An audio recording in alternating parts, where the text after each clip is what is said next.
Welcome to the 18th Birmingham Bowl pregame press conference. We're going to open up with Vanderbilt. We're going to have Coach give us an opening statement. If you are watching online through Zoom, we will have questions at the end, and you can put your name in the chat column, and we'll call on you. But we're going to first welcome Coach and give us an opening statement.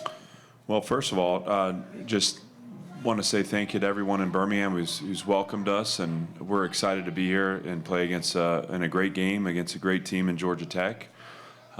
This is a culmination of a special year for us, and there's been a lot of effort and sacrifice made to get this team to this point. I think it's also a great opportunity for us to launch into what's next, and so our team's been focused in preparation, both in celebrating the time we have together. This is a tight-knit team that cares a lot about one another, and so we're having fun. Obviously, we're focused on preparing and playing our best against Georgia Tech, and then also for this team to leave a legacy and to make history as a team is important to us as well. So there's been a lot of great motivation for us to again get everything we can out of this time in bowl prep, and I'm happy to be in a historic city in a great game again, and thank you to Birmingham for being so welcoming to us. Okay, we're going to open it up for questions. Who wants to start us? Diego, how much does it mean to play in this bowl game, and how special is it for you to have that extra year of eligibility you fought for? It's very special just to be get an opportunity to play in our 13th game this year. We're super grateful. This team will never be the same. So, just taking it one day at a time, cherishing every moment.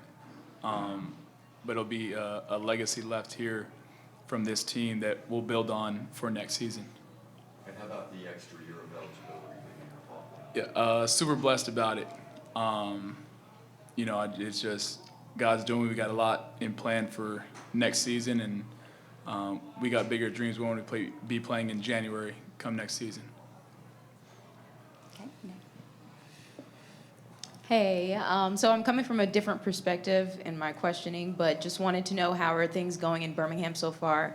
You started this morning off with practice, of course. You'll be playing golf here in a little bit, and then, of course, you have other activities planned for tomorrow. So what's the visit been like, and how are you enjoying things? Well, from my vantage point, I'd like maybe Marlo to talk too. This is his hometown, and so he's able to experience it that way. But this is a first-class bowl operation. Again, there's so many volunteers and people here in Birmingham.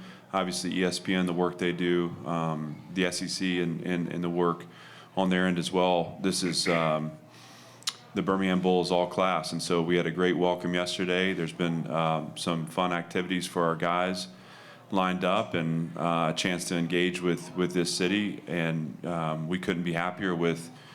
This is the place where as Diego said, we get to celebrate our 13th game, our last game together, and I'm really proud of the way this team is pulled together and just put their focus on playing at our best. This is obviously a challenging time in college football, and one of the things that makes me most proud about this team is the genuine sense of connection they have, and I'm talking about the players, and obviously coaches are a part of that too, but it's fun for us as coaches to be a part of a team that cares about one another. And again, the city of Birmingham has been very welcoming to us, and we're happy to be here. Yeah, it feels great to be back in Birmingham for my first bowl game. I came in with Coach Lea in 2021, and we always harped on having postseason play. So to have postseason play from my hometown, it just feels great to be back. The city is welcoming, and I was just excited when we first got announced that we'll be playing Georgia Tech here. So your friends and family, everyone will be there? Yeah, our high school teammates, old friends, family from other states, so I'm going to have a big crowd there. Usually Diego has the most family and friends at games, but I think Marlo's might have him beat this time. We have a question online. Robbie Weinstein, if you want to go ahead and unmute and ask your question. Yeah, hey guys. Diego already talked about this, I guess, as my dog gets a little excited here. But, Clark, from a staff standpoint, and Marlen from a team standpoint, what was the reaction when Diego got that decision, and, obviously just how it kind of changes the trajectory of the program potentially?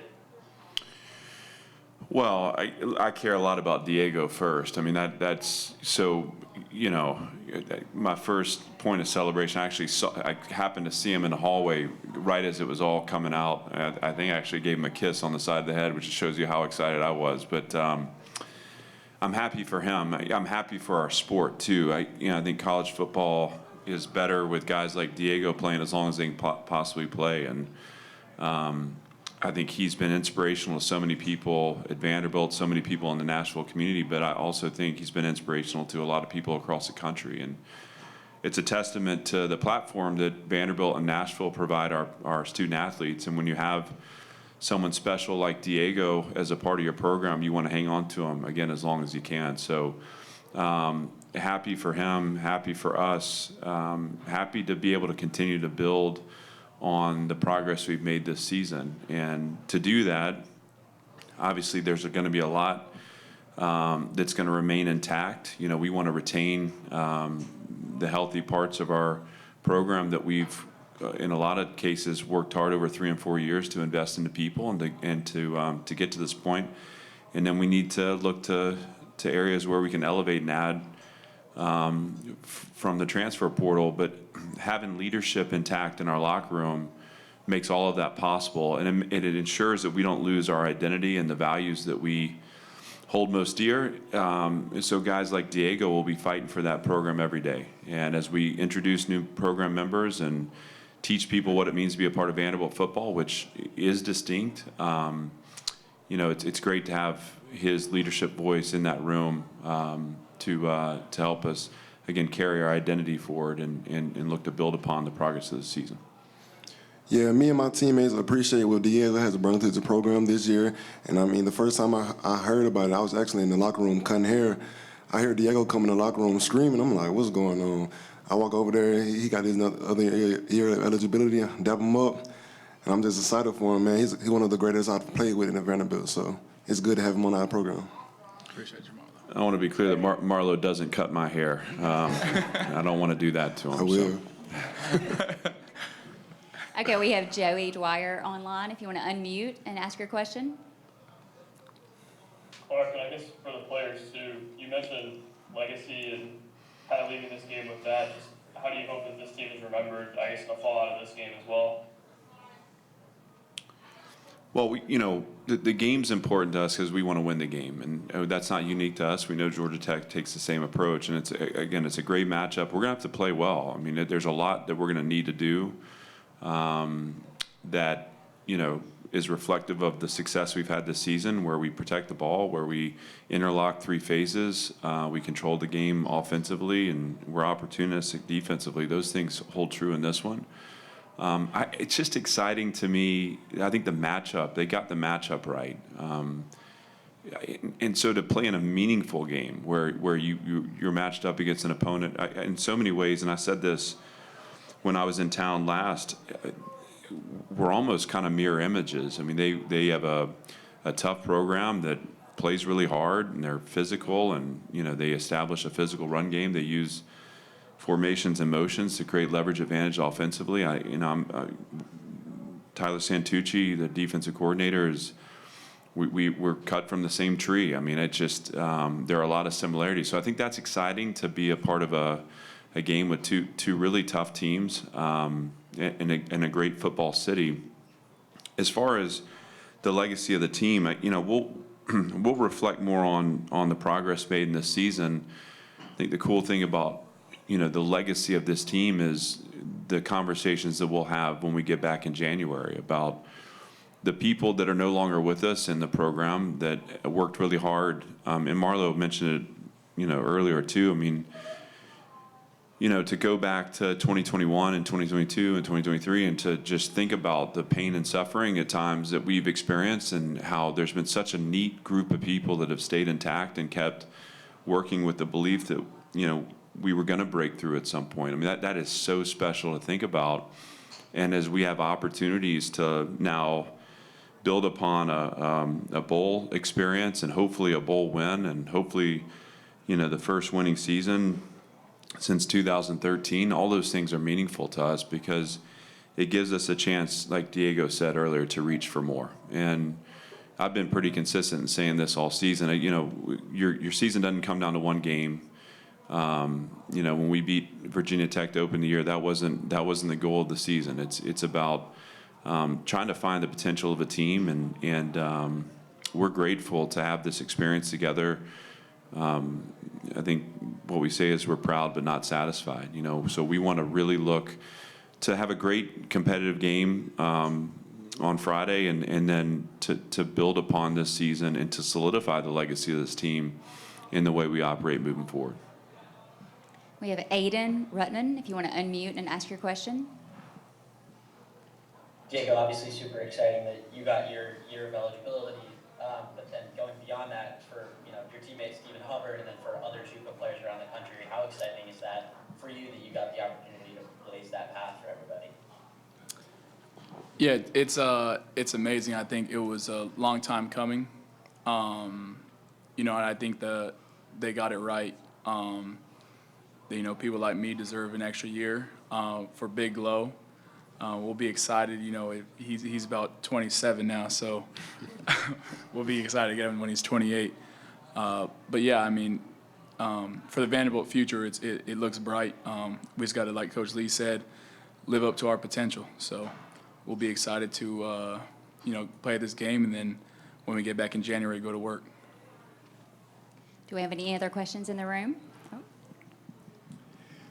Clark, you have a national championship ring as a baseball player back at Birmingham Southern in 2001. What memories do you have of that year? And is it special coming back here for maybe that reason as well? I've got a lot of great memories from my year at Birmingham Southern. You know, Brian Shoup was the coach. I know, you know, if you're familiar with Birmingham sports, you know who Brian Shoup is. I mean, such a legend, was a legend at Birmingham Southern. Obviously finished his career out at UAB. I think I learned a lot. I mean, I know I learned a lot from him and how he operated that program and how we built authentic connection within that program. It was always others focused, others centered. There was always something bigger than baseball. Butch Thompson was on that staff too. Obviously, Butch has had a great career. Matt Braga was a coach on that staff. Matt, you know, has been to Omaha with Tennessee Tech. So again, I was around a lot of really cool people, and you know, in the coaching staff, and then great teammates too that I stayed in touch with and have stayed in touch with. Like anyone's freshman year in college, it was a formative year. I learned a lot about myself, and you know, Birmingham Southern was such an incredible institution. At the time, it was NAI. You know, they then moved to Division I athletics, and then soon thereafter down to Division III. It just it was kind of a neat moment to be a part of that place and to have it be the finish of an NAI time in that league. But to go out on top was really meaningful.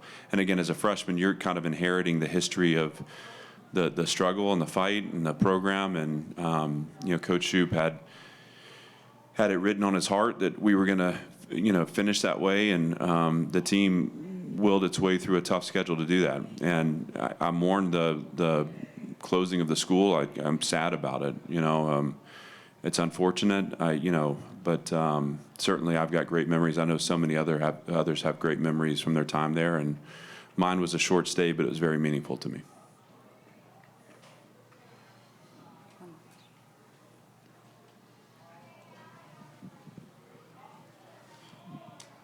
For Marlen, for a kid from Alabama to beat Alabama and Auburn this year during your senior year, what did that mean to you personally? I mean, being a ball player at Vanderbilt, of course I want to win and beat every team, but just being from the state of Alabama, I mean, family all across Alabama, Auburn fans, Alabama fans. After that game, I checked my phone.